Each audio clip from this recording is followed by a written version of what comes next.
Praise the lord. ప్రభునందు ప్రియమైనటువంటి దేవుని పిల్లలకు ప్రభు అయిన యేసు క్రీస్తు వారి నామములో వందనాలు, శుభాలు మీకు తెలియపరుస్తా ఉన్నాం పిల్లరా. మరి గడిచిన దినమంతా కూడా ప్రభు తన కృపా వాత్సల్యంలో భద్రపరుచుకుని క్షేమమును, ఆరోగ్యమును, ఆయుష్ను అనుగ్రహించి మరి నూతన దినాన్ని ప్రభు మనకు అనుగ్రహించారండి. 2026వ సంవత్సరం 8వ నెల 16వ దినాన్ని ప్రభు మనకు అనుగ్రహించి మరి రోజు దేవుని వాక్యం మా పక్షము నుండి మా పనులన్నిటినీ సఫలపరచును. యెషయా గ్రంథము 26వ అధ్యాయము 12వ వచనమండి. వాక్యము నమ్మదగినది, పూర్ణాంగీకరమునకు యోగ్యమైనది. దేవాది దేవుడు మహోన్నతుడు మరి నిజముగా మన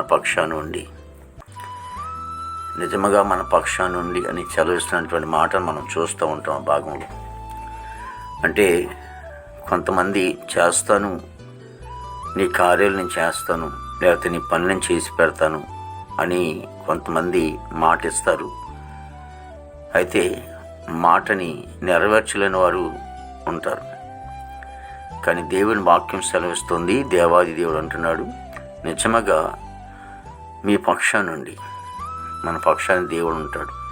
ఎందుకంటే ఆయన ఎప్పుడైతే మనం ఆశ్రయిస్తామో దేవుడు మన పక్షాన్ని నిలబడతాడు.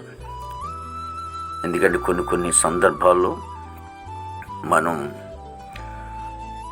మన పక్షాన్ని ఎవరూ లేరు అని మనం అనుకుంటూ ఉంటాం.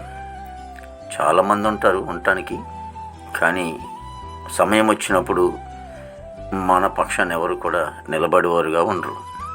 కానీ దేవుడైతే మాత్రం మన పక్షాన్ని నిలబడతాడు. ఎప్పుడైతే మనం దేవుడిని ఆశ్రయిస్తూ ఉంటామో, దేవుని మనము ఆయన మీద విశ్వాసం కలిగి ఉంటామో, ఆయన మీద ఆనుకుని మనం ఉంటామో, మరి దేవుడు విడిచిపెట్టేవాడు కాదు.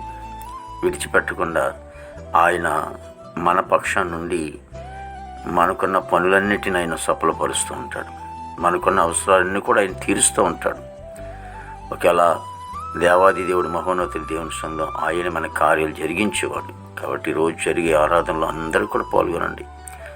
దేవుడిచ్చే ఆశీర్వాదాన్ని పొందుకోండి. ఎందుకంటే దేవుడు మన పక్షాన్ని ఉండి ఆయన వ్యాధ్యమాడే దేవుడు, అవసరాలు తీర్చేవాడు, మన బలపరిచేవాడు, నిత్య జీవానికి వెళ్ళటానికి నిలబెట్టే గొప్ప తండ్రి, ఆయనే మార్గదర్శి. కాబట్టి ఆయన నమ్ముకుని ఆయనతో ముందుకు సాగుతున్నప్పుడైతే గొప్ప ఆశీర్వాదాలు మనం పొందుకుంటూ ఉంటాం. మహాపరిశుద్ధుడు, ప్రేమగల తండ్రి, కృపలేసునికి వందనాలు, స్తోత్రాలు చెల్లిస్తున్నాం ప్రభు. దేవ ప్రతి కుటుంబాన్ని కూడా మీరు ఆశించండి, భారతదేశాన్ని దీవించండి. దేవాయుగ సరిహద్దులో సైనికులు మంచి అవంతరం పండి, ఆర్మీ బృందానికి అంతటి కూడా మంచి అవంతరం పండి.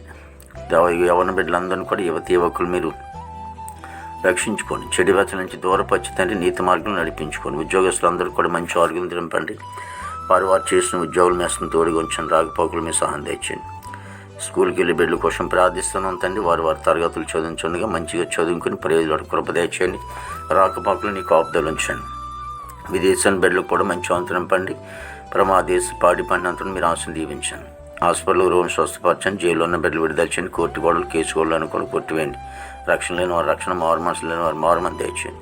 వివాహం లేని బిడ్డలకి వివాహం తెచ్చండి. గర్భఫలం లేని వారు గర్భిణీ శిశువుకం డెలివరీ తెచ్చండి. తల్లి బిడ్డకి క్షేమం తెచ్చండి తండ్రి ప్రభా. ఆయా చోట్ల సంఘాల్లో ప్రభా మరి తన ఉపవాస ప్రార్థన జరుగుతుండగా ఆశీర్వాదంగా జరిగించుకోండి. ఈ దినమంతా విశేషమైన కృపతో నింపి నీ నామానికి మాత్రం మహిమ తెచ్చుకోండి. యేసుక్రీస్తు వారి నామమున తండ్రి, ఆమేన్, ఆమేన్.